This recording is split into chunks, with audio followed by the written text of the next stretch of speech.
Finally जैसे expect किया था, आज प्रभास के बर्थडे पे स्पिरिट का टीजर लॉन्च किया गया है। हालांकि यहाँ पे साउथ की ही बर्थडे पे टीजर और ट्रेलर लॉन्च करने की वो परंपरा को फॉलो कर गए हैं। कल मैंने एक शॉर्ट बनाई थी, उसमें भी मैंने इस बात को ही रिपीट किया था। तो चले बिना किसी देरी की टीजर को एनालाइज करते हैं। स्पिरिट का टीजर तकरीबन 1 मिनट 32 सेकंड का है, जो कहीं से भी कोई भी विजुअलाइजेशन नहीं दिखाता है। पूरे टीजर में बस हमें आवाज ही सुनने को मिलती है। एक तरह से वो ऑडियंस की मन से खेलने की कोशिश जरूर कही जा सकती है।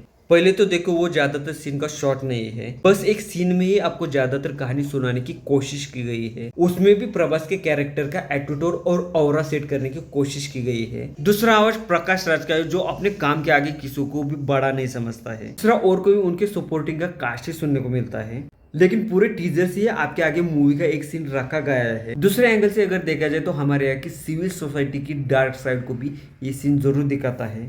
जैसे कि टीजर की शुरुआत में ही प्रभास को लाने वाला कैरेक्टर उसकी बड़ाई मार रहा होता है, उसका आईपीएस की भी बैच का टॉपर होने का डर दिखा रहा होता है। लेकिन टीजर के दूसरे सेकंड में यहाँ पे प्रकाश राज, जो कि जेलर के किरदार में है, वो प्रभास की और उसके साथी की भी जरूर हिकड़ी उतार कर रख देते हैं। यहाँ पे हर कोई ऑल टाइम किसी का बॉस नहीं होता है, इस बात को भी बहुत ही अच्छे तरीके से सिंबॉलिक किया गया है। अगर संदीप वेंगा रेड्डी की पिछली मूवी का रिकॉर्ड देखा जाए तो उनके हीरोज कभी भी नॉर्मल देखने को नहीं मिलते हैं, वो बैडास ही नजर आते हैं। चाहे आप अर्जुन रेड्डी देख लो, कबीर सिंह देख लो या एनिमल देख लो, इन सब में आपको एक ही वाइब जरूर मैच होती नजर आएगी। लेकिन पहले वाले 2 मूवीज में जैसे कि बीजीएम को बहुत ही नजरअंदाज कर दिया गया था। पिछली वाले एनिमल और अब स्पिरिट में भी इसे और अच्छे तरीके से अपग्रेड कर लिया ऐसा लगता है। प्रभास की राजा साहब और फौजी की डिले के कारण स्पिरिट की अभी भी शूटिंग चालू नहीं हो चुकी है। संदीप वेंगा रेड्डी ने उसके प्री प्रोडक्शन का ज्यादातर काम पूरा करके रखा है।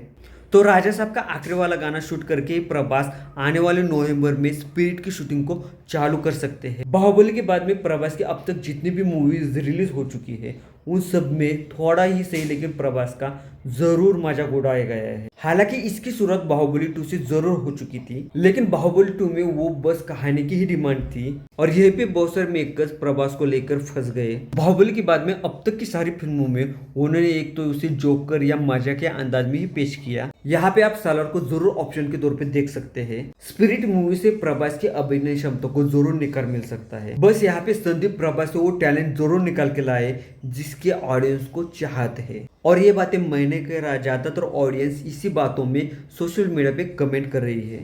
तो चलिए एक बार फिर से स्पिरिट की तरफ ध्यान देते हैं। कास्टिंग में अगर देखा जाए तो प्रभास, प्रकाश राज, तृप्ति डिमरी और विवेक ओबेरॉय जैसी जबरदस्त स्टारकास्ट देखने को मिलती है। तृप्ति डिमरी ने एनिमल में ही बस बेहतरीन काम नहीं किया था, उनकी फिल्मी हिस्ट्री देखेंगे तो वो बेहतरीन अदाकारा है। लेकिन क्या करे, सही चीजों का लोगों को बहुत बाद में पता चलता है। मूवी के कास्टिंग में एक नाम आपका जरूर ध्यान खींच लेगा, वो और कोई नहीं विवेक ओबेरॉय का है। उनके कमबैक का तो नहीं कह सकते, लेकिन उनके चमकने का जरूर समय आ चुका है ऐसा कह सकते हैं। तो आप में से बहुत सारे लोग कहेंगे कि वो सुपरस्टार है, उन्हें कौन सी चमकाने की जरूरत आ पड़ी है। तो सुनो, ये बॉलीवुड है, यहाँ पे कब कोई गुमनामी के अंदर में खो जाए ये कोई नहीं बता सकता है। और अगर आपको लोग जानबूझ के इग्नोर कर रहे हैं तो सच में आप उनके लिए दफन हो चुके हैं ऐसा कहा जा सकता है। तब ऐसे समय पे आपको किसी के तो हाथ की जरूरत पड़ती है। और आज के समय में संदीप वेंगा रेड्डी किसी गॉडफादर से कम नहीं है। बस स्पिरिट में विवेक ओबेरॉय का किरदार एनिमल के जैसे बॉबी देओल जैसा ना हो। बाकी दोस्तों, स्पिरिट का टीजर आपको कैसा लगा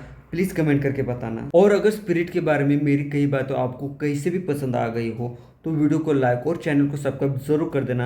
मिलते हैं अगले वीडियो में और एक नई वीडियो के साथ में और एक नई टीजर के साथ में। तब तक के लिए नमस्कार।